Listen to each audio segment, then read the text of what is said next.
Indira Gandhi national open university के bachelor in history course में आज हम लोग यूनिट 131 के बारे में चर्चा करेंगे।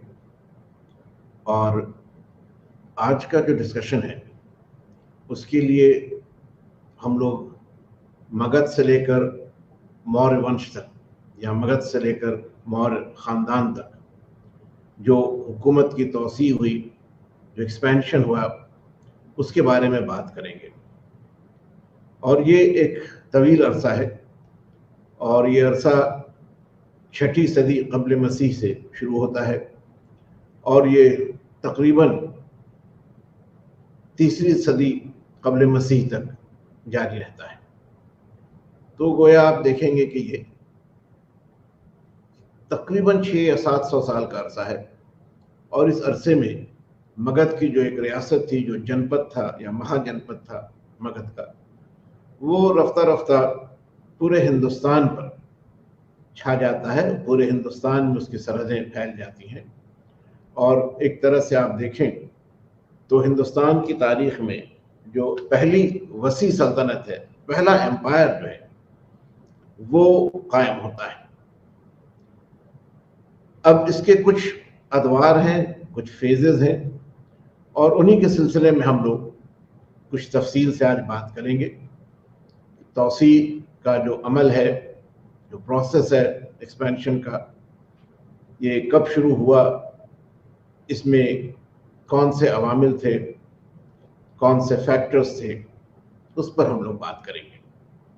और शुरुआत हम लोगों की होगी मगध से 6ठी सदी क़ब्ल मसीह ईस्वी में।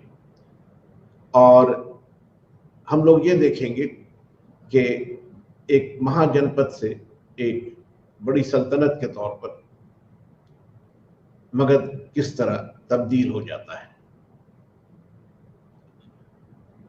मगध की जो सल्तनत थी वो बिहार में गंगा नदी के जुनूबी किनारे पर थी। और आपको अगर अभी बिहार के जोग्राफिया का कुछ अंदाज़ा है तो जो मरकज़ी बिहार का हिस्सा है, सेंट्रल बिहार का हिस्सा है, गंगा के साहिल से सटा हुआ, वहीं मगध की रियासत थी। इससे मशरक़ की तरफ एक दूसरा जनपद था जो अंग जनपद कहलाता है। ये आज के कंटेक्स्ट में आप देखेंगे तो भागलपुर और मुंगेर का इलाका है।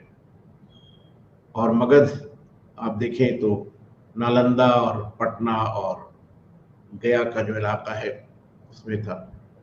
और फिर इससे और मगरिब की तरफ हम ये दोनों सरहदें आपके सामने रख रहे हैं।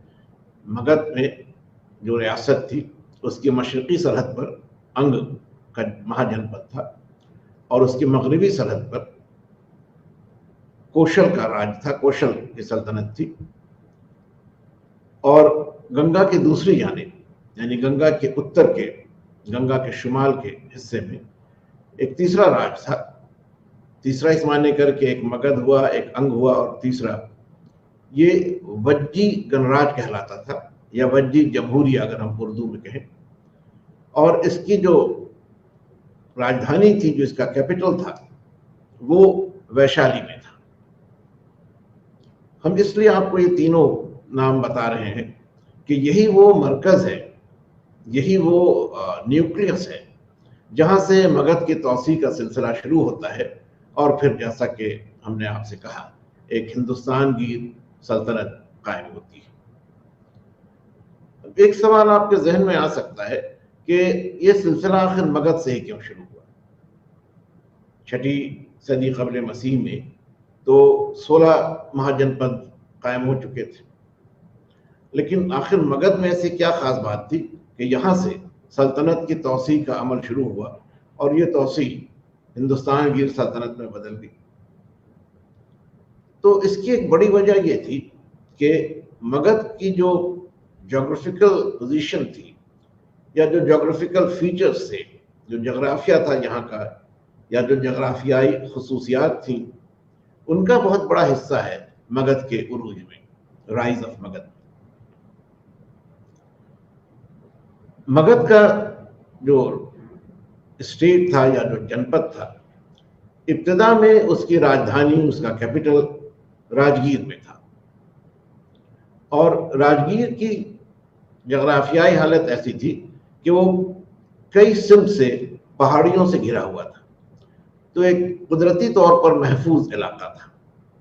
लिहाजा वहां पर जो आसपास के रियासतें थीं या जो पड़ोसी रियासतें थीं, उनके हमले का इम्कान कम था।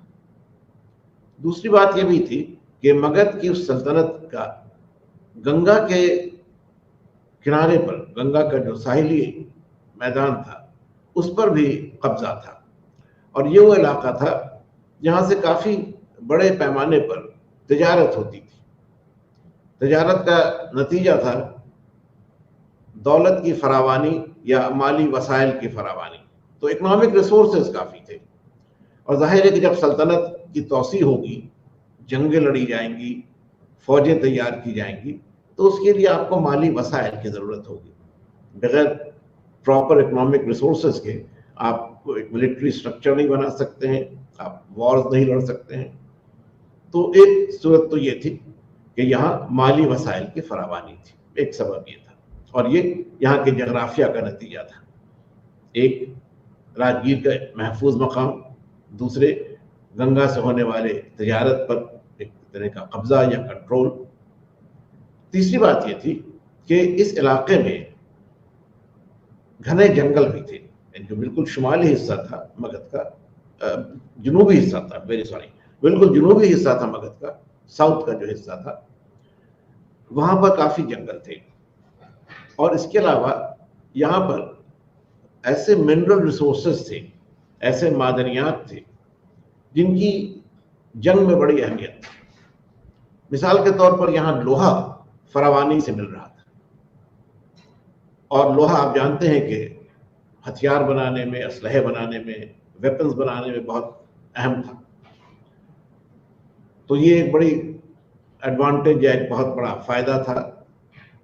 दूसरे ये कि इन जंगलों में हाथी बकसरत पाए जाते थे, और हाथियों का बड़ा अहम मकाम रहा है अहद कदीम में भी और अहद वस्ता में भी जंग के मामले में। यानी अगर आपको बहुत आसान लफ्जों में हम कहें तो जो अहमियत अब से कुछ दहाई पहले जंग में टैंक की हुआ करती थी, अभी भी है। आप देख रहे हैं यूक्रेन में टैंक्स का इस्तेमाल हो रहा है। तो जो अहमियत टैंक की थी, वही अहमियत इस जमाने में हाथियों की थी। तो जगराफियाई हालात ने माली वसाइल भी मुहैया कराए थे, और जो जंगी साजो सामान हो सकता था, जो अस्करी वसाइल हो सकते थे, मिलिट्री रिसोर्सेज हो सकते थे, उनकी भी फरावानी थी। तो ज्योग्राफी का एक बहुत ही सिग्निफिकेंट रोल रहा, एक बड़ा अहम हिस्सा रहा है जगराफिया या जगराफियाई हालात का मगध के अरूज में। एक तो ये बात थी। दूसरी बात ये कि पस मंजर क्या था, बैकग्राउंड क्या था। उस जमाने में जो मुख्तलिफ रियासतें थी, उनमें मगध के जो हुक्मरान थे, जो रूलर्स थे, उनमें सियासी दूरंदेशी थी, पॉलिटिकल फारसाइट था, उनमें क़यादत की सलाहियत थी, लीडरशिप की क्वालिटी थी, वो अच्छे फौजी सालार थे, मिलिट्री कमांडर्स थे। और आप देखेंगे कि दो ऐसे बादशाह, दो ऐसे राजा मगध में हुए जिन्होंने तौसी के काम को न सिर्फ शुरू किया बल्कि एक मुनासिब हद तक, एक डिजायरेबल लिमिट तक उसको पहुंचाया भी। इन दोनों में पहला बिंबिसार था। बिंबिसार मगध का हुक्मरान था, महात्मा बुद्ध का हम असर था, कंटेम्परेरी था, महात्मा बुद्ध से उसका एक ताल्लुक भी था। और दूसरा उसका बेटा था अजातशत्रु। अजातशत्रु की भी जिंदगी महात्मा बुद्ध के अरसे हयात से मिलती है, दोनों ही कंटेम्परेरी हैं। बिंबिसार की जो पहली कामयाबी थी वो ये थी कि उसने अंग की रियासत पर कब्जा किया। जंग लड़ी और जंग के बाद उसने अंग पर कब्जा कर लिया। दूसरी तरफ उसने पंजाब का जो मशरकी हिस्सा था, वहां पर कुछ छोटे छोटे जनपद थे। उसी में एक जनपद था जहां मद्र कबीले की हुक्मरानी थी। तो मद्र कबीले से, या जो मद्र हुक्मरान थे, उनके साथ भी बिंबिसार ने अपना एक ताल्लुक बनाया और उसने उस खानदान की एक शहजादी से शादी की, यानी मैट्रिमोनियल अलायंस या शादी पर मबनी ताल्लुकात, एक तरह से आप कह सकते हैं सिफारती ताल्लुकात उसने कायम किए। अब उसके विजन को आप देखिए, उसकी दूरंदेशी को आप देखिए कि जो रियासत उसकी रियासत से जुड़ी हुई थी, जहां कॉमन फ्रंटियर से, जहां सरहद एक थी, वहां तो उसने फौजी कार्रवाई की, फौजी पेशरफ्त की। लेकिन जिस जगह पर ये सरहदें मिलती नहीं थी, जहां बीच में दरमियानी फासला था, वहां जाहिर है कि फौजकुशी मुमकिन नहीं थी, आप वहां मिलिट्री कैंपेन नहीं कर सकते थे। तो उसके एक मुतबादिल के तौर पर, उसके एक ऑल्टरनेटिव के तौर पर उसने वहां सिफारती जराए से अपने असर की तौसीह की, उसको और एक्सपैंड किया। तो दोनों जरियों से, जंग के जरिए से भी और सिफारत के जरिए से भी, सिफारतकारी के जरिए से भी, उसने मगध के हुदूद को, मगध की सरहदों को और मगध के असर को, उसके इन्फ्लुएंस को तौसीह दी। इसके बाद जो दूसरा नाम है वो अजातशत्रु का है, और अजातशत्रु बिंबिसार से ज्यादा अहम मकाम रखता है। दो बड़ी कामयाबियां उसकी हैं। एक तो कौशल का जो जनपद था, जो रियासत थी, उससे बिंबिसार के जमाने में भी एक मुख्तसर सी लड़ाई हुई थी, और कौशल की भी एक शहजादी से बिंबिसार ने शादी की थी। लेकिन कुछ ऐसी वजूहात थी कि कौशल के साथ मगध का ताल्लुक बहुत अच्छा नहीं रह पाया। तो अजातशत्रु ने कौशल के राज पर हमला किया और उसको भी अपने कब्जे में ले लिया। तो अब अंग से लेकर कौशल तक, यानी जो बालाई हिस्सा है गंगा के मैदान का, जो अपर गंजेटिक प्लेन है, उस पर मगध का कब्जा हो गया। लेकिन इससे बड़ी कामयाबी ये थी कि अजातशत्रु ने वैशाली की फतह की। अब वैशाली की फतह कोई मामूली बात नहीं थी, इसलिए कि अभी जिन दो लड़ाइयों का हमने आपसे जिक्र किया, अंग और कौशल के साथ, वो ऐसी लड़ाइयां थी जो जमीन की सतह पर लड़ी गई, यानी लैंड वॉरफेयर। दोनों जानिब जो फौज की कार्रवाई हो रही थी वो जमीनी कार्रवाई थी। अजातशत्रु ने पहली बार नेवल वॉरफेयर को शुरू किया, यानी जो पानी का रास्ता था, जो गंगा नदी थी, उसको क्रॉस करके, उसको पार करके उसने गंगा के शुमाली हिस्से में वैशाली पर कब्जा किया। अब गंगा की उस जमाने में जो चौड़ाई रही होगी और उसके बहाव की, जो उसके फ्लो की जो तेजी रही होगी, उसको आप तसव्वुर कर सकते हैं। हालात ने गंगा को बहुत बदल दिया, लेकिन उस जमाने में आप समझिए कि आज से कोई 2500 साल पहले, 2700 साल पहले के जमाने में गंगा की जो सूरत थी वो आज से बहुत अलग थी। इस चौड़ी और इस तेज बहने वाली नदी को पार करना आसान काम नहीं था, लेकिन अजातशत्रु ने उसके लिए मुनासिब बंदोबस्त किया। उसने मजबूत कश्तियों का एक बड़ा बीड़ा तैयार किया, फ्लोटिला ऑफ स्ट्रॉन्ग बोट्स, और उसकी मदद से उसने गंगा नदी को पार किया और तब वैशाली पर कब्जा किया। अब वो स्ट्रेटेजिस्ट, या उसकी जो एक अस्करी पॉलिसी थी, वो इतनी अच्छी थी, राजगीर में रहते हुए वैशाली पर हमला करना जरा दुश्वार था। चुनांचे उसने अपनी फौज की आसानी के लिए वैशाली के तकरीबन बिल्कुल सामने, गंगा के जनूबी किनारे पर एक फौजी मरकज बनाया। ये पाटलीग्राम कहलाता था, आगे चलकर यही पाटलिपुत्र के नाम से मशहूर हुआ। और वैसे आपने पढ़ा होगा, पाटलिपुत्र के लिए और भी नाम इस्तेमाल में रहे हैं। पुष्पपुर भी इसको कहा गया है, कुसुमपुर भी इसको कहा गया है, लेकिन ज्यादा शोहरत इस शहर को पाटलिपुत्र के नाम से ही हासिल हुई। तो उसकी दूरंदेशी, उसकी फौजी सलाहियत, उसकी इंतजामी सलाहियत यानी रिसोर्सेज को मोबिलाइज करना, जो एक ज़रूरत थी जिस मिलिट्री इंफ्रास्ट्रक्चर की, उसको मजबूत बनाना, उसको मुनज़्ज़म करना, ये सारे काम अजातशत्रु ने किए। तो उसके ज़माने में एक दिलचस्प बात और भी है, आपने पढ़ा होगा कि जंग के लिए कुछ नए हथियार उसके ज़माने में इस्तेमाल में आए। एक महाशिला कंटक कहलाता है और दूसरा रथ मूसल कहलाता है। महाशिला कंटक की मदद से आप पत्थर के भारी टुकड़ों को, बोल्डर्स को दुश्मन की तरफ फेंक सकते थे, और रथ मूसल की मदद से आप दुश्मन के जो रथ थे, दुश्मन की फौज के जो रथ थे, उनके जो चक्के थे, उनके जो व्हील्स थे, उसको डैमेज कर सकते थे, उसको तोड़ सकते थे। तो ये भी एक तरह से अस्करी बर्तरी उसको थी, मिलिट्री सुपीरियॉरिटी थी दूसरे जनपदों के मुकाबले में, और अजातशत्रु काफी कामयाब रहा।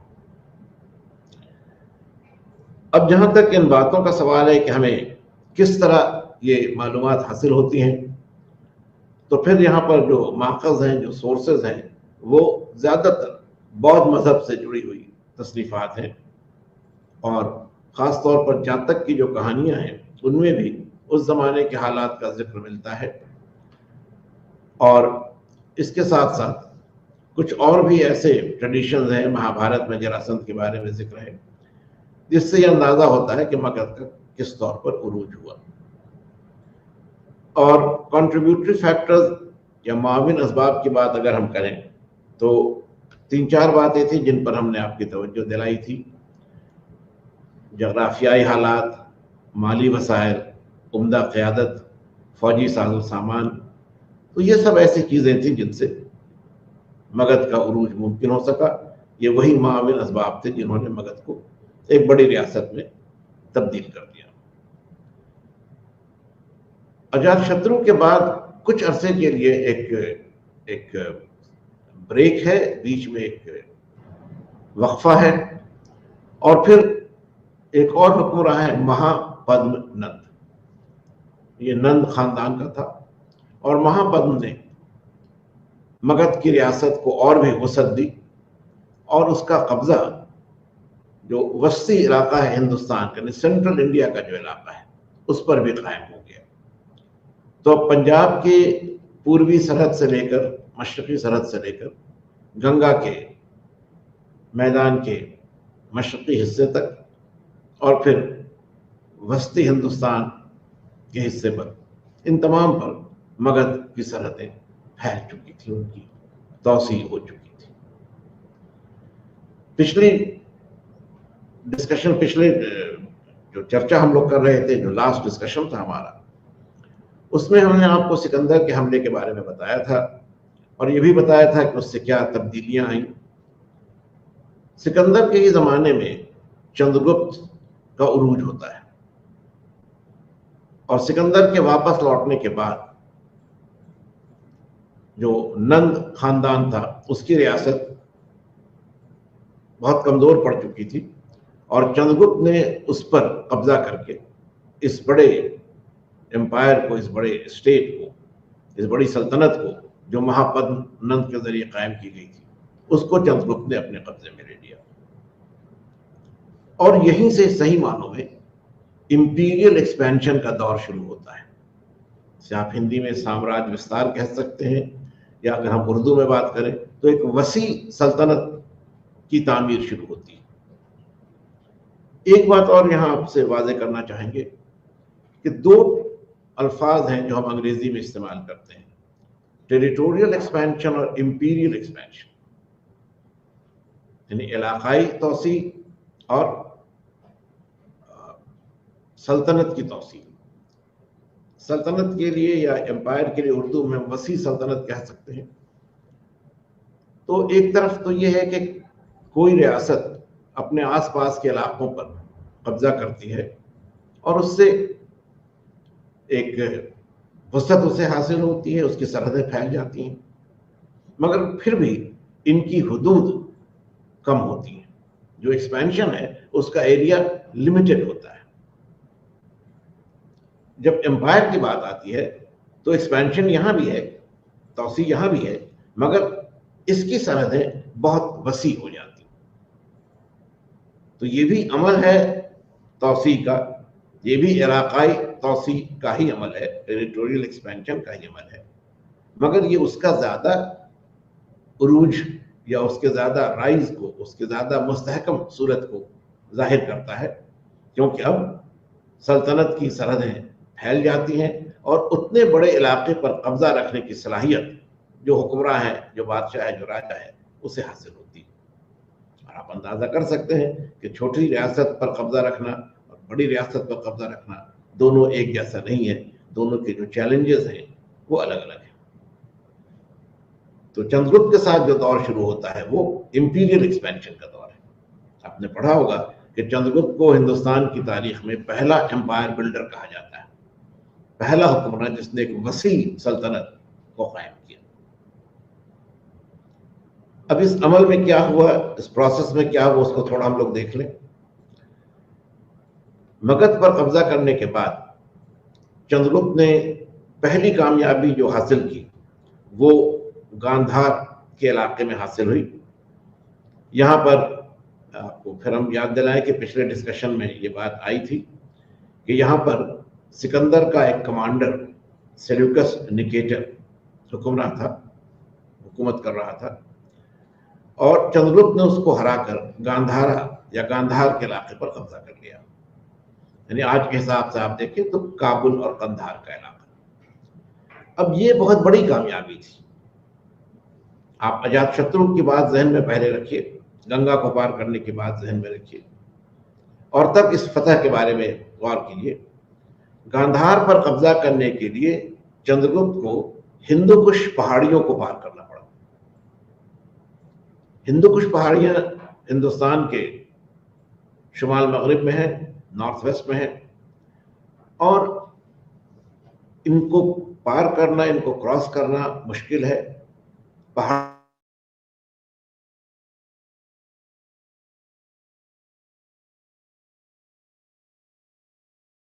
इसका एक्सेस आसान नहीं था। अब एक दिलचस्प बात आप ये भी देखिए कि इससे पहले 2 हमले हिंदुस्तान पर हुए इसी शुमाल मगरबी सरहद में। पहले यूनानियों का हमला हुआ, फिर सिकंदर का हमला हुआ, दोनों के बारे में आप जानते हैं।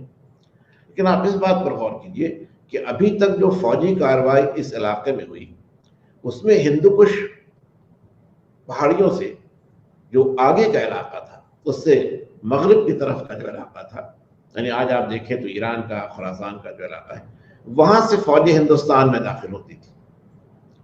चंद्रगुप्त पहला कमांडर है, पहला सिपह सालार है जो हिंदुकुश के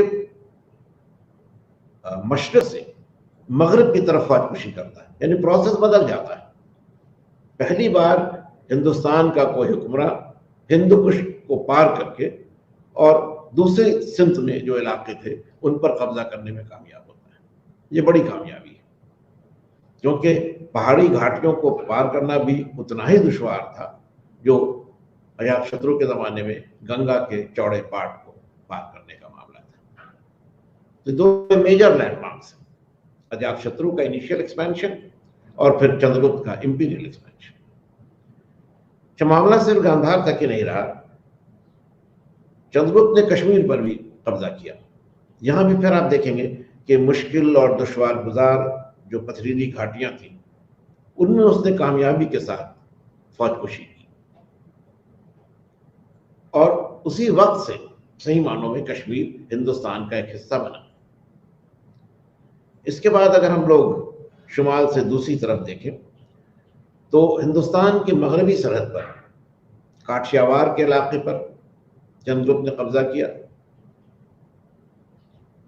फिर जो वस्ती हिंदुस्तान का इलाका था, काठियावाड़ से थोड़ा जुड़ा हुआ था, मालवा, उस पर कब्जा किया।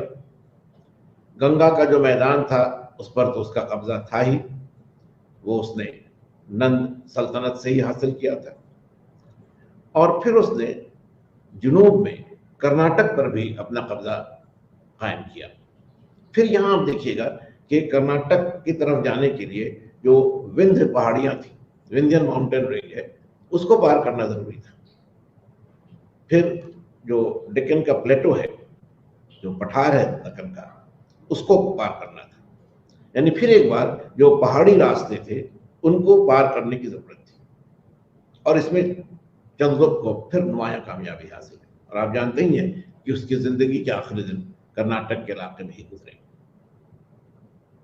तो ये एक बड़ी एक वसी सल्तनत थी जो चंद्रगुप्त ने अपने फतूहात के जरिए कायम की। और इसकी सरहदें आप एक बार और करें तो कश्मीर से कर काबुल और कंधार, हिंदुस्तान के मगरबी साहिल के करीब, वहां से होते हुए डेक्कन या दक्कन के इलाके में, और फिर वापस आप देखें तो गंगा के मैदानी इलाके में, इस पूरे इलाके में जो हिंदुस्तान का एक तरह से कोर एरिया था, बिल्कुल मरकजी मकाम था, उस पर अब एक सल्तनत, एक वाहिद हुक्मरान का कब्जा हो गया। अब आगे बढ़ने से पहले एक दो ऐसे कंसेप्ट हैं, एक दो ऐसे ख्याल हैं या एक दो ऐसे पॉलिटिकल टर्म्स हैं जिसको हम लोग समझें, क्योंकि इससे हमारे काम में आसानी होगी। पहला है कि वसी सल्तनत का तस्वुर क्या है। हमने अभी आपसे कहा कि एक वसी सल्तनत वो होती है जिसकी जगराफियाई हुदूद ज्यादा बड़ी होती है, लेकिन सिर्फ यही अपने आप में काफी नहीं है।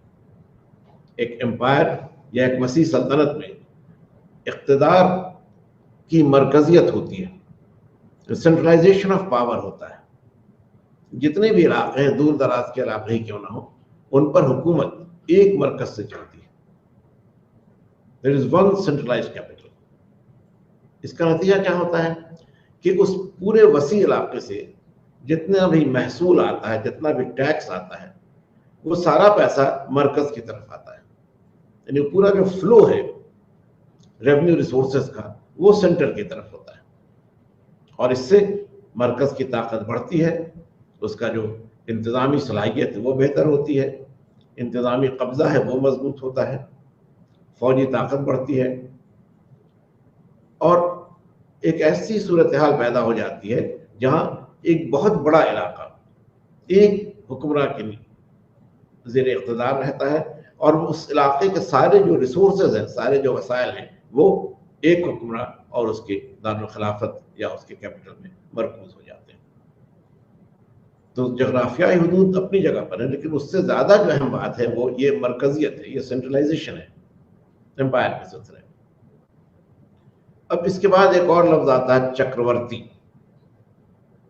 चक्रवर्ती सम्राट लोग कहते हैं, चक्रवर्ती रूलर कहा जाता है। ये चक्रवर्ती रूलर है कौन? ये एक तस्वुर है, ये अपने आप में एक हकीकत नहीं है, मगर एक तस्वुर है कि वो हुक्मरान जिसका चारों सिफ्त, ऑल फोर डायरेक्शंस में कब्जा हो, या दूसरे अल्फाज में हम कहें कि हिंदुस्तान की जो जगराफियाई सरहदें हैं उनके चारों किनारों पर कब्जा हो, तो वो हुक्मरान चक्रवर्ती है। चंद्रगुप्त के जमाने तक ये चक्रवर्ती सम्राट या ये चक्रवर्ती एम्पायर एम्परर हमें नहीं मिलता है, क्योंकि अभी भी कुछ इलाके उसकी फतूहात के दायरे से बाहर थे। उस पर हम लोग अभी बात करेंगे, बिंदुसार के हवाले से, अशोक के हवाले से। लेकिन पहले तीसरे तस्वुर को हम लोग देख रहे हैं, तसल्लुत या हेजिमनी। तसल्लुत या हेजिमनी का मतलब ये हो जाता है कि जिस इलाके पर आपका बराह रास्त कब्जा ना हो, जहां बराह रास्त आपकी हुकूमत ना हो, डायरेक्ट गवर्नमेंट या डायरेक्ट एडमिनिस्ट्रेटिव कंट्रोल ना हो, वहां पर भी आपका असर बरकरार रहे, आपका असर कायम रहे, और वहां के जो हुक्मरान हैं वो एक तरह से आपको खुद से बड़ा माने, सुपीरियर माने। जरूरी नहीं कि आप उनके इलाकों पर कब्जा कर लें, वो अपने इलाके में आज़ाद रहेंगे, मगर कहीं ना कहीं वो अपनी इस कमतर हैसियत को, कि वो जो चक्रवर्ती है और जो बड़ा हुक्मरान है, उसके ज़ेर असर है। तो चक्रवर्ती वो हुआ जिसने हिंदुस्तान की जगराफियाई हुदूद में अपनी हुकूमत कायम कर ली, और तसल्लुत कायम करने वाला वो हुक्मरान है जो इन हुदूद से बाहर भी, यानी जो पड़ोसी मुल्क थे, जो आसपास के मुल्क थे, उन पर भी अपना एक तरह से असर बनाए रखे। और ये दोनों बातें जो हैं, चक्रवर्ती होने की भी बात और तसल्लुत बनाए रखने की भी बात, ये अशोक के ज़माने में हमें ज़्यादा वाज़ेह तौर पर नज़र आती है। लेकिन इस दरमियान एक और बादशाह है, चंद्रगुप्त का बेटा बिंदुसार। और बिंदुसार के ज़माने में तो काफ़ी बड़ी सल्तनत कायम हो चुकी थी, लेकिन उसने जुनूब की सिमत में इसको और तोसी दी। दक्कन से आगे भी बईद अज दक्कन जो इलाका था, वहां भी उसकी फतूहात हैं, उसके कॉन्क्वेस्ट हैं। और उसके सिलसिले में यह हवाला मिलता है कि उसने 2 समंदरों के दरमियानी इलाके पर, द लैंड बिटवीन 2 सीज, 2 समंदरों के दरमियानी इलाके पर उसने अपनी हुकूमत कायम की। अब यहाँ ये 2 समंदर हैं, ये एक तरफ बहीरे अरब है या अरेबियन सी है, और दूसरी तरफ ये खलीज बंगाल है या बे ऑफ बंगाल है, जो हिंदुस्तान की मगरबी और मशरकी सरहदों पर वाक़ है। दक्कन का कुछ हिस्सा चंद्रगुप्त के ज़माने में कब्जे में आ चुका था, लेकिन इससे और जुनूब की जानिब दोनों तरफ के साहिली इलाके पर बिंदुसार ने कब्जा कर लिया, और इस तरह हुकूमत की तोसी या सल्तनत की तोसी और आगे बढ़ी। अब इसका जो नुक्ता उरूज है, जो इसका क्लाइमेक्स है, वो अशोक के ज़माने में आप देखेंगे। अशोक कई एतबार से हिंदुस्तान की तारीख का बड़ा ही अजीम हुक्मरान है। अशोका द ग्रेट उसको कहा ही गया है, या अशोक आज़म। अशोक की जो कामयाबी या जो हुसूलियाबी है, उसका सिलसिला शुरू होता है कलिंग की फतह के साथ, और ये अशोक की हुकूमत का इब्तदाई दौर है। आप अगर इस स्लाइड पर नजर डालेंगे तो अशोक का जो दौर हुकूमत है 268 से 232 BCE, उसमें आप देखेंगे कि कलिंग की जो फतह है वो 260 BCE, 260 कबल मसीह। हुक्मरान बनने की कोई 8 साल के अंदर ही अशोक कलिंग पर फतह करता है। अब कलिंग की फतह की अहमियत इसलिए है 2 वजह से। पहली वजह तो तौसी, एक्सपेंशन, और दूसरी अशोक की जिंदगी और उसकी जो हुकूमत की पॉलिसी थी उस पर इसके क्या असरात हुए, क्योंकि ये एक टर्निंग पॉइंट माना जाता है अशोक की जिंदगी का। तो कलिंग की फतह की जो सियासी अहमियत थी वो ये थी कि कलिंग का ये इलाका, नॉर्मली आज के उड़ीसा को आप कहें या ओडिशा को आप कह सकते हैं, ये इलाका अभी तक मौर्य सल्तनत से बाहर था, बड़ा इलाका था। इसकी अहमियत थी, अहमियत इसलिए थी कि इसकी सरहदें खलीज बंगाल से मिलती थी और वहां से तिजारत का सिलसिला था। तो एक तरफ तो सियासी फतह की बात थी और दूसरी तरफ माली वसाइल की बात थी, इसलिए कलिंग की अहमियत थी।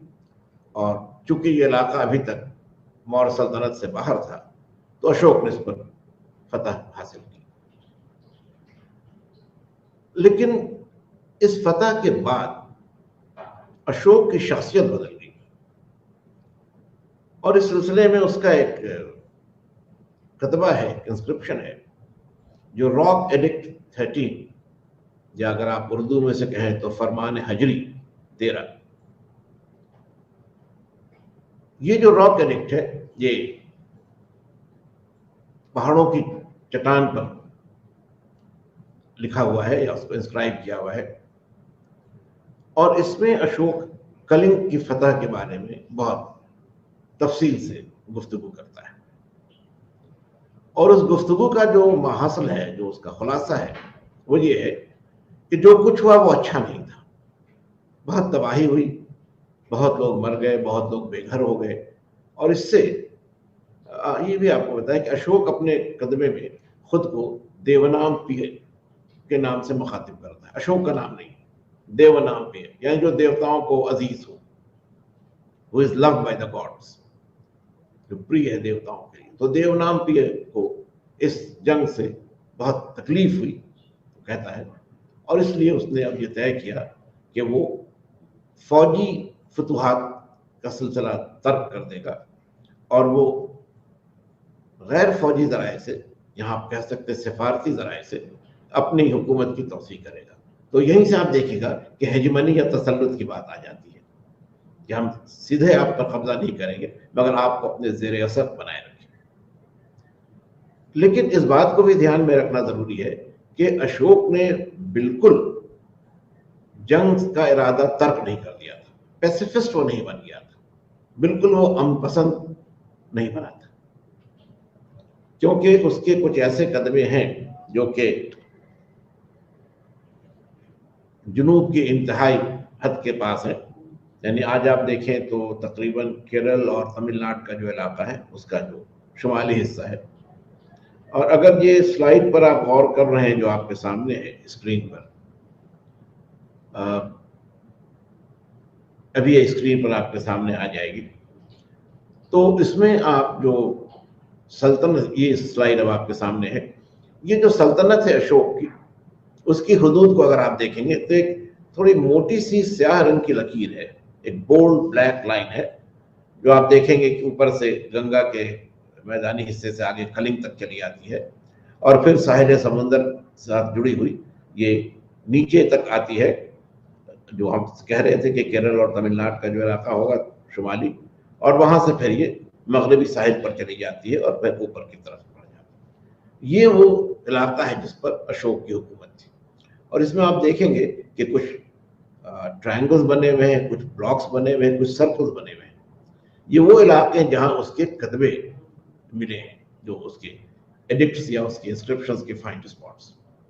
और ये एक अलग बात थी, लेकिन ये आपसे हम कह रहे हैं कि जो बिल्कुल जुनूब का हिस्सा था, वहां पर उस जमाने में चोल और पांड्य, ये दो कबीले थी, इनकी छोटी छोटी रियासतें थी, और ये मौर्य सल्तनत के सरहदों में कभी कभी हमले करते थे। तो अशोक ने अपने फरमान में इनको बहुत सख्त वार्निंग दी है, तंबीह की है कि अगर वो अपनी इस जारहाना हरकत से बाज नहीं आएंगे तो उनके खिलाफ फौजी कार्रवाई की जाएगी। तो कहने का मतलब ये है कि जो फौजी मुतबादल था, यानी जो मिलिट्री ऑप्शन था, उसको अशोक ने तर्क नहीं किया। अशोक ने अपनी फौज को खत्म नहीं किया, फौज रही, लेकिन फौज का इस्तेमाल उसने इलाकाई तौसी के लिए नहीं किया। इसकी एक वजह यह भी थी कि अशोक में यह दानिशमंदी थी कि उसने ये महसूस किया कि जितना इलाका उसके कब्जे में आ चुका है, जहां उसका बराह रास्त का डायरेक्ट कंट्रोल है, कब्जा है, उससे ज्यादा अगर सल्तनत की सरहदों को फैलाया गया तो फिर बराह रास्त कब्जा बनाए रखना मुश्किल हो जाएगा।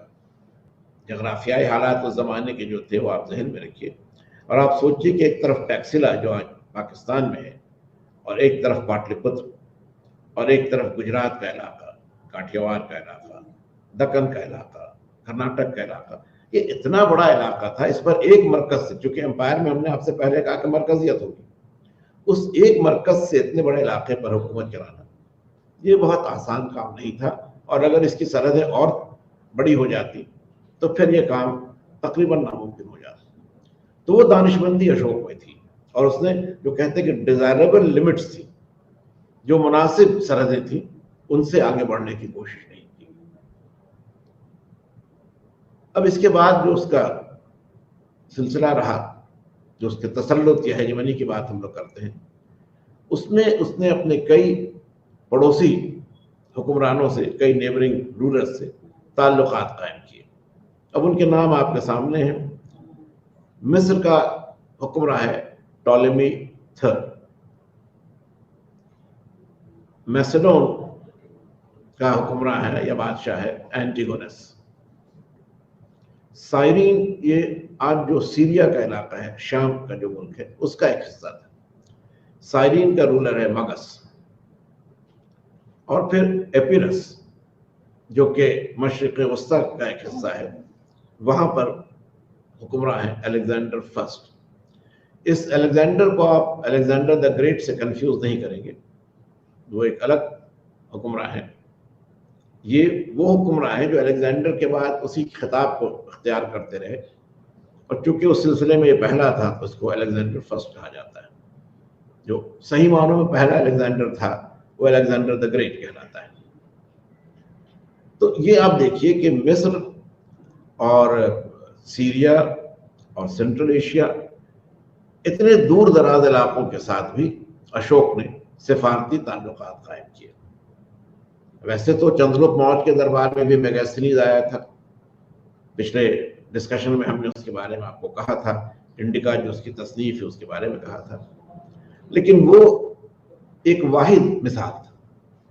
अशोक के ज़माने में आप बेशतर ऐसी मिसालें देखें। फिर आप ये भी देखेंगे कि आज जो श्रीलंका का इलाका है, जो कभी अनुराधापुर के नाम से भी जाना गया, वहां भी अशोक ने अपना ताल्लुक कायम किया और बौद्ध धर्म के तबलीग के लिए या उसके तौसी के लिए, उसकी इशाअत के लिए उसने अपने बेटे को और बेटी को, महेंद्र और संगमित्रा को अनुराधापुर भेजा। तो ये एक ऐसा इलाका है जो हिंदुस्तान की जगराफियाई हुदूद से ज़्यादा वसी है, लेकिन वहाँ भी अशोक ने अपने एक असर को, वो असर फौजी फतह का असर नहीं था, लेकिन एक तरह से एक सकाफती, कल्चरल इम्पैक्ट को, उस असर को बनाए रखने में कामयाबी हासिल की। और ख़ास तौर पर श्रीलंका में तो बौद्ध मजहब की जो तबलीग हुई वो अशोक की एक बड़ी अहम कामयाबी रही है। अशोक की जो दाखिली पॉलिसी है, जो उसकी डोमेस्टिक पॉलिसी है, अंदरून मुल्क जो उसकी पॉलिसी है, अभी तो हम आपसे फॉरेन कॉन्टैक्ट की बात कर रहे थे, लेकिन जो बैरूनी सियासत से हटकर जो दाखिली इंतजाम है, जो इंटरनल एडमिनिस्ट्रेशन है, उसमें आप देखें तो फिर अशोक के बारे में बड़ी दिलचस्प बातें, बड़ी अहम बातें आपके सामने आएंगी। अशोक ने एक नया तस्वुर, एक नया कंसेप्ट, जो कि एक कोड ऑफ कंडक्ट था, इखलाकी अमल का एक ज़ाब्ता था या ज़ाब्ता इखलाक था, कोड ऑफ कंडक्ट था, उसको अशोक ने पेश किया और ये धम्म कहलाया। धम्म कोई मजहब नहीं था। शुरू में बाज़ मुअर्रिख इसको बौद्ध धर्म या बौद्ध मजहब से जोड़ते थे, लेकिन अब ये बात वाज़ेह हो चुकी है कि ये बौद्ध मजहब या कोई दूसरा मजहब नहीं था, ये ज़ाब्ता इखलाक था, कोड ऑफ कंडक्ट था। इसको जारी करने में जो मकासद थे, जो पर्पस था, जो ऑब्जेक्टिव था, वो ये था कि सल्तनत में एक अमन व अमान की सूरत रहे, हमाहंगी रहे, लोगों के बीच एक दूसरे को टॉलरेट करने को, एक दूसरे के बीच जो इख्तलाफात थे उन इख्तलाफात को बर्दाश्त करने और उसके बाद साथ रहने की एक हारमनी की, एक हमाहंगी की ज़रूरत थी। क्योंकि उस ज़माने में भी मज़हब कई थे, बौद्ध मज़हब के मानने वाले थे, जैन मज़हब के मानने वाले थे, बौद्धों का एक सिलसिला जो श्रमण कहलाता था, फिर आजीवक थे, हमने इसका जिक्र आपसे किया है पहले के डिस्कशन में। तो बहुत तरह के मजहबी और बहुत तरह के फ़लसफियाना अफकार उस ज़माने में राइज थे, उनके मानने वाले थे, उनमें इख्तलाफात थे, लेकिन उन इख्तलाफात को दूर करके, उसको दरगुजर करके सब एक साथ हमाहंगी के माहौल में रहे, ये धम्म का मकसद था। सियासी तौर पर इखलाकी मकसद ये था कि जो अवाम हैं उनकी ज़िंदगी का मेयार बुलंद हो, चुनांचे बुजुर्गों का एहतराम है, जो छोटे हैं उनके साथ शफकत है, जो पड़ोसी हैं उनके साथ मोहब्बत है। तो ये चीज़ें जो एक अच्छे माशरे की तामीर करती हैं, वो भी धम्म का मकसद थी। और एक दिलचस्प बात आप ये देखेंगे कि अशोक अपने कदमों में ये भी लिखता है कि वो इन बातों पर इसलिए जोर दे रहा है कि अगर इसको उसकी प्रजा, उसके जो अवाम है, और वो लिखता है कि प्रजा को वो संतान के तौर पर मानता है, जो अवाम है वो उसकी औलाद की तरह, अपने बेटों की तरह है, बेटियों की तरह है। तो वो चाहता है कि उनको इस जिंदगी में भी और मरने के बाद जो जिंदगी होगी, तमाम मजहबों में आप जानते हैं कि ऐसी जिंदगी का तस्वुर है जो मौत के बाद शुरू होती है, जो पार्थिव जीवन के अंत के बाद शुरू होती है अशोक के कंसेप्ट में। तो इस जिंदगी में जो अच्छे अमाल होंगे, जो नेक काम होंगे, उसकी वजह से जो दूसरी जिंदगी होगी, जो जिंदगी बाद मौत है, उसमें भी उनको फलाह हासिल होगी। तो ये आला मकासद थे धम्म की। और जो टीचिंग्स थी वो हमने मुख्तसर आपको बताया कि किस तरह से माशरे में हम आहंगी हो, किस तरह से लोगों का अखलाकी मेयार बुलंद हो। अब इसके अलावा अशोक ने इसके लिए जो इक़दाम किए, जो मेजर्स उसने अडॉप्ट किए, वो भी बड़े अहम हैं। अशोक ने अपनी रियासत में या अपनी सल्तनत में कई अहम मकामों पर अपने कदबे नस्ब कराए, इंस्क्रिप्शंस उसने इंस्टॉल कराए, और इनमें धम्म की जो तालीमात थी उनको लिखा गया ताकि लोग समझ सकें, जान सकें कि धम्म क्या है आखिर। इसके बाद उन इक़दाम को वाकई सूरत देने के लिए अशोक ने कुछ ऐसे अफसर, कुछ ऐसे ओहदेदार बहाल किए जो धम्म महामात के नाम से जाने जाते थे। धम्म महामात। अब इनकी जो जिम्मेदारियां थी, जो ड्यूटीज थी, उसमें एक बहुत बड़ा काम यह था कि ये फलाही काम करते थे। पब्लिक वेलफेयर के काम इनके जरिए किए जाते थे, यानी जो गरीब है उनकी मदद करना और जिन लोगों को ज़रूरत है उनकी ज़रूरतों को दूर करना। तो ये अशोक के बारे में आप देखेंगे कि बड़ी अहम बात है कि हिंदुस्तान ही नहीं, पूरी दुनिया की तारीख में जो पहला वेलफेयर स्टेट है, जो हम पहली फलाही रियासत कह सकते हैं, कल्याणकारी राज कह सकते हैं, वो अशोक ने कायम किया। और ये उसकी धम्म नीति का एक अहम मकसद भी था और एक अहम कदम भी था। और अशोक ने इस काम में ज़ाती दिलचस्पी भी ली। ज़ाती दिलचस्पी इस मायने कर उसने ली कि उसने धम्म यात्राएं की। धम्म यात्रा ये थी कि अशोक खुद वक्तन फवक्तन कुछ इलाकों में जाता था और देखता था कि इंतजामिया की क्या सूरत हाल है। ये भी देखता था कि जो धम्म के सिलसिले में इक़दाम तय किए गए हैं उन पर कहाँ तक अमल हो रहा है। और एक तरह से आप देखें कि बिल्कुल ज़ाती तौर पर उसने, बहुत ही पर्सनल लेवल पर उसने इस काम को उठाया। ऐसा नहीं था कि उसने कुछ फरमान सादिर कर दिए, कुछ ऑर्डर्स पास कर दिए और मामला वहां पर खत्म हो गया। ऐसा बिल्कुल नहीं था।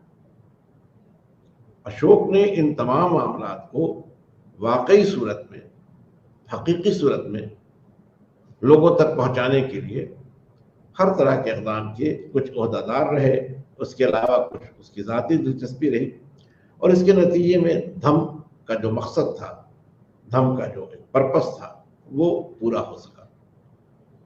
और मौर्य सल्तनत में इसके सबब एक हम आहंगी रही, अमन अमान की सूरत रही, अखलाकी मेयार बुलंद रहा, और लोगों में भी एक फलाह या एक ऐसा एहसास जो कि उनकी खुशहाली या उनकी बेहतरी के लिए हो, वो एहसास भी लोगों के बीच रहा। अशोक के बारे में एक दो बातें और भी दिलचस्प हैं। हमने भी आपसे कहा कि जो रॉक एडिक्ट 13 है, जिसमें कलिंग की फतह का वो जिक्र करता है, उसमें वो एक तरह से रिपेंट करता है, एक पशिमानी का इजहार करता है कि जो कुछ उसने किया वो सही नहीं था। और इसीलिए आप देखिएगा कि धम्म में फिर वो आला अखलाकी अक़दार की बात करता है। वायलेंस नहीं हो, तशद्दुद नहीं हो। तो ये कहीं ना कहीं पर उसका जो पस मंज़र था, कलिंग का जो तशद्दुद था, कलिंग की जो तबाही थी, उसने अशोक को इतना मुतासिर किया था कि उसने धम्म में तशद्दुद के लिए कोई गुंजाइश नहीं छोड़ी। तो ये जो इजहार नदामत है, इजहार पशेमानी है, वो इसलिए अशोक को एक अलग मकाम तारीख में देती है, ये शर्मिंदगी एक अलग मकाम देती है, क्योंकि दुनिया में जितने भी हुक्मरान हुए हैं, जितने भी फातेह हुए हैं, वो आमतौर पर अपनी फतह का जश्न मनाते हैं। इसको अपनी एक कामयाबी मानते हैं, हुसूलियाबी मानते हैं।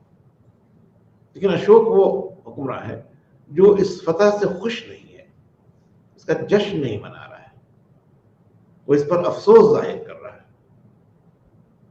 ये कोई मामूली बात नहीं है। और ये भी सोचिए कि ये फिक्र एक ऐसे आदमी के जहन में है जो आज से कोई 2500 साल या उससे ज्यादा 2700 साल पहले का इंसान है, जब जंग ही अहम समझी जाती थी। लेकिन वो उस जमाने की जो फिक्र है, जो असरी आगही है, उससे बहुत अलग है। ये उसकी शख्सियत को बिल्कुल मुनफरिद बना देती है। तो एक बात तो ये आप ध्यान में रखिएगा। दूसरी ये कि जो हमने आपसे भी कहा कि तसल्लुत की जो बात है या जो फॉरेन रिलेशंस की बात है, वहां भी आप देखिएगा कि अशोक पहला हुक्मरान है हिंदुस्तान का जो एक तरह से एक खारजा पॉलिसी या एक फॉरेन पॉलिसी का भी उसकी भी एक शुरुआत करता है, उसका भी एक बहुत ही एम्ब्रियोनिक फॉर्म उसमें हम देखते हैं। उसकी जो दुनिया है, उसका जो यूनिवर्स है, वो बहुत वसी है। और उस वसी यूनिवर्स में, उस वसी दुनिया में वो अपने लिए एक मकाम बनाता है पुरअमन ज़राए से, सिफारतकारी से, तोहफात को लेने देने से, एक्सचेंज ऑफ गिफ्ट से। तो ये चीज़ें जो सिफारतकारी का एक मेयार थी, जो एक स्टैंडर्ड थी डिप्लोमेटिक रिलेशंस की, अहद कदीम में भी, अहद वस्ता में भी, और कुछ बदली हुई शक्ल में आज भी हैं। तो इन पॉलिसीज़ को या इस तरह के अक़दाम को अशोक ने अपनी हुकूमत का एक हिस्सा बनाया। तो कई चीज़ें उसके साथ हैं। एक तरफ वो फातह भी है, एक तरफ वो अपनी फतह पर नादिम भी है, एक तरफ वो आला अखलाकी अक़दार की बात भी करता है, एक तरफ वो अपने पड़ोसी मुल्कों से अच्छे ताल्लुकात का ख्वाहिशमंद भी है। तो एक बड़ा ही कंप्लीट, या आप कह सकते हैं कि बहुत ही होलिस्टिक, एक बहुत ही मुकम्मल सूरत उसके ज़माने में हुकूमत की या हुक्मरानी की सामने आती है। हुक्मरानी का एक बहुत ही वाज़ेह, एक बहुत ही वसी तस्वुर उसके ज़माने में और उसके अक़लाम से सामने आता है। तो ये वो इम्पैक्ट है, ये वो असरात हैं जो धम और सफारतकारी के ज़रिए हासिल किए गए।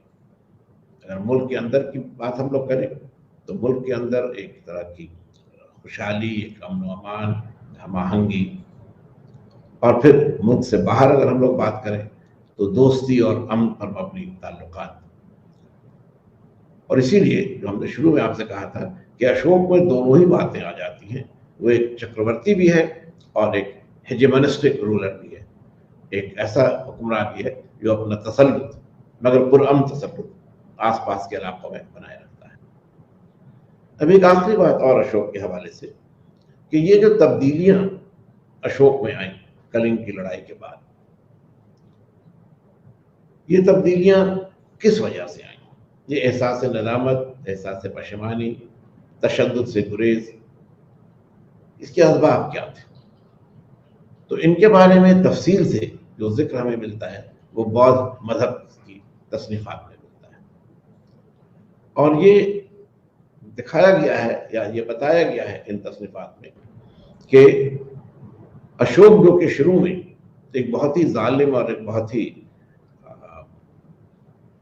कह सकते हैं कि एग्रेसिव, एक बहुत ही हमलावर अमल का मुजाहरा करता है, जुल्म का मुजाहरा करता है, अपने भाइयों को कत्ल करके तख्त पर कब्जा करता है। वो महात्मा बुद्ध की तालीमात से इतना मुतासिर हो जाता है, इतना गहरा उस पर इम्पैक्ट होता है कि उसकी पूरी जिंदगी बदल जाती है और वो बौद्ध मजहब को कबूल कर लेता है। इससे पहले का जो उसका अमल है उसको तर्क कर देता है, तशद्दुद को अपनी जिंदगी से अलग कर देता है, अमन और हम आहंगी को अहम मकाम देता है। और इसको भी ध्यान में रखिएगा कि बौद्ध मजहब का भी जो फलसफा है और उसके जो अक़दार हैं, उनकी सूरत ऐसी नहीं है कि वो किसी एक मुल्क या किसी एक इलाके तक महदूद हो। उनकी हैसियत यूनिवर्सल है, आलमगीर है। और यही वजह है कि अशोक ने जब बौद्ध मजहब को कबूल किया तो उसने बौद्ध मजहब की तबलीग और उसकी तरवीज में एक ऐसी सतह पर, एक ऐसे लेवल पर काम किया जो सही मानों में अगर यूनिवर्सल नहीं भी था तो यकीनन वो एक बहुत ही ब्रॉड, एक बहुत ही वसी इलाके में वो कोशिश हो रही थी। और उसकी सरहदें आप देख रहे हैं कि मिस्र और मैसेडोन से लेकर के श्रीलंका या अनुराधापुर तक फैली हुई। तो इस बात को बराबर कहा जाता है कि अशोक की जिंदगी में जो तब्दीली आई और अशोक जो एक मुनफरिद हैसियत तारीख में हासिल कर सका है, उसका बुनियादी सबब था बौद्ध मजहब और उसके जरिए बौद्ध मजहब की तालीमात को कबूल करना। तो यहाँ पर एक बार फिर हम लोग मुख्तसर तौर पर आज जिन बातों का जिक्र हुआ है उनको देख लें। तो पहली बात हम लोगों ने ये देखी कि मगध से लेकर मौर्य सल्तनत तक कई सदियों के दरमियान एक महाजनपद, एक छोटी रियासत फैल करके एक वसी सल्तनत या एक एम्पायर में बदल जाती है और उस एम्पायर के एक्सटर्नल, उसके बैरूनी असरात भी हैं। ये पूरा एक सियासी अमल है और इसके जो अहम अफराद हैं, आप कह सकते हैं जो मेजर फिगर्स हैं, उसमें अजातशत्रु, पहले तो बिंबिसार है, फिर अजातशत्रु है, फिर महापद्म नंद है, फिर चंद्रगुप्त मौर्य है, फिर बिंदुसार है और आखिर में अशोक है। ये वो ऐसे 6 हुक्मरान हैं जिन्होंने मगध के जनपद को मौर्य सल्तनत की हिंदुस्तान की सरहदों तक फैला दिया। दूसरी बात ये कि इस तौसी के जो असबाब थे उनमें जगराफियाई हालात थे, माली वसाइल थे, क़यादत की सलाहियत थी, सियासी दूरंदेशी थी। और ये जो वसाइल का मामला ये ऐसा है कि जब ज़्यादा वसीले होंगे, ज़्यादा वसाइल होंगे तो आपका इक़्तिदार बढ़ेगा, जब इक़्तिदार बढ़ेगा तो फिर वसाइल भी बढ़ जाएंगे। तो ये एक ऐसा अमल था जो अज खुद बरतर से बरतर होता चला गया और इसीलिए एक छोटी सी रियासत बिलाखिर एक वसी सल्तनत में बदल गई। अब एक आखिरी बात ये आपसे हम कहेंगे कि ये जो वसी सल्तनत बनी, जो मौर्य सल्तनत बनी, इसका जो सियासी पहलू था उस पर आज हम लोगों ने गौर किया और मगध से ही इसकी बुनियाद हम लोगों ने जोड़ी। मगर एक वसी सल्तनत के साथ जो और बातें हैं, मसलन उसका इंतजामिया या एडमिनिस्ट्रेशन, उसका टैक्सेशन का निज़ाम, महसूल का निज़ाम, उसकी फौजी सलाहियत और इस तरह की और जो बातें हैं जिनके बगैर एक वसी सल्तनत का कोई तस्वुर मुकम्मल नहीं हो पाता है, ये पहलू जो है और जिनमें बुनियादी तौर पर जो तब्दीलियाँ आई, जो तरक्की हुई, वो मौर्य सल्तनत के ज़माने में। तो इन चीज़ों पर हम लोगों को भी गौर करने की ज़रूरत है और तभी हम लोग सल्तनत की तौसी के इस अमल को सही तौर पर समझ सकेंगे, इसके मुहर्रिकात और इसके असबाब को समझ सकेंगे, इसके फैक्टर्स हैं, इसके जो कंट्रीब्यूटरी एलिमेंट्स हैं, जो इसके कैटलिस्ट हैं, कैटलिस्ट या जो इसके मुतहर्रिक हैं, उसको हम लोग समझ सकेंगे और तभी जाकर हमारा ये जो डिस्कशन है, हमारा ये जो मुबाहिसा है या जो हमारा जिक्र है वो मुकम्मल हो सकेगा। तो आज के लिए हम इतनी ही बातें आपके सामने रखना चाहेंगे और इसके बाद का जो अगला डिस्कशन आपके साथ होगा उसमें हम लोग सियासी मामलात से आगे जो दीगर मामलात हैं, इंतज़ामी, इक़्तिसादी, फौजी, इन मामलात पर भी गौर करेंगे और तब एक मुकम्मल सूरत हमारे सामने ज़ाहिर होगी। और ये भी आपसे हम चलते चलते कह दें कि जिस इंतज़ामी सूरत हाल की बात हम लोग करेंगे अगले डिस्कशन में, उसमें एक और बड़ी अहम बात हमारे सामने आएगी कि इस पूरी इंतज़ामी सूरत हाल के लिए पहली बार हमें एक वाज़ह माखज़ हासिल होता है, एक डेफिनेट सोर्स है जो हमें बताता है कि किस तरह ये सारे मामले इंतज़ामिया के और फौज के और महसूल के तय हुए। तो इसके बारे में फिर जिक्र होगा और जिस माखज़ की हम आपसे बात कर रहे थे वो कौटिल्य की तसनीफ है अर्थशास्त्र। तो आज के लिए बस इतना ही, क्लास हम लोग यहाँ पर ख़त्म करते हैं और आप लोगों का बहुत शुक्रिया।